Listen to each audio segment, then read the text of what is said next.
Makasaysayang araw po. It's showtime! 240 years ago, July 4, 1776, ipinoklama ng 13 estado sa Amerika ang kanilang kasarinlan mula sa Gran Britanya.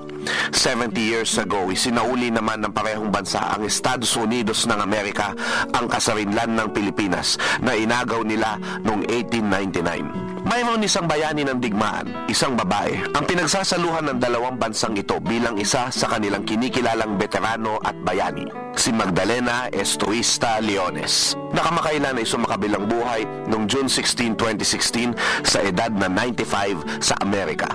Bakit siya itinuturing na Leona ng mga Pilipinong espiyang gerilyero? Bagamat ang kabaho ng lola mo ay nakabalot sa bandilang Amerikano, siya ay tunay na anak ng Pilipinas. Isinilang siya noong 1920 sa kabundukan ng Kalinga, anak ng isang misyonero. Sa pagsiklab ng digmaan at pananakop ng mga Hapones, siya ay isang diakonesa ng United Evangelical Church na nanggamot sa mga may sakit na gerilyero. Nang siya ay makulong dahil dito, ginamit niyang 5 buwan sa bilangguan upang matutunan ang wika ng mga kalaban, ang Nihongo. Nang makakita siya sa agoon ng grupo ng tumatawid mula sa kabilang bayan na ipinagbabawal noon ng walang pahintulot na aktong papatay na ng mga Hapones, matapang siyang nagsalita sa mga sundalo sa kanilang wika at nailigtas niya ang kaniyang mga kababayan. Nagtungo siya sa Maynila at sinamahan ng mga kaibigang babaeng misyonero ng Cosmopolitan Church sa pagtulong sa mga gerilyero, namamahagi ng pinansyal, medikal at moral na kalinga sa mga ito sa kabila ng panganib. Ngunit, nang minsan may nagpakilalang ahente ni General Douglas MacArthur na inatasan siyang makolekta ng mga pangalan ng mga gerilyero sa Hilagang Luzon, sa kanyang pagbalik doon, siya ay inaresto ng USAFIP NL at pinagbintangang espiya ng mga Hapones. Nang mapatunayan na siya ay inosente, sinabi sa kanya mismo ni Colonel Russell Volkman na ang ahente na nag-utos sa kanya ay isang ahente talaga ng mga Hapones at hindi naglaon. Pinatay din ng mga Hapones ang mga kasama niya mga misyonero na nakilala ng ahenteng ito.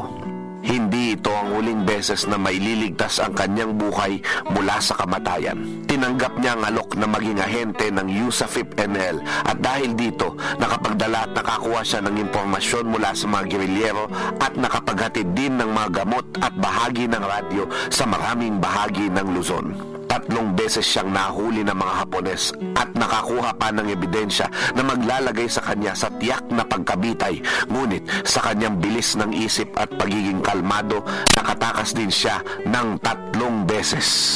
Naging korporal ng Philippine Army at nagawaran ng 3 pinakamataas na dekorasyon ng Estados Unidos, ang US Silver Star for Gallantry in Action.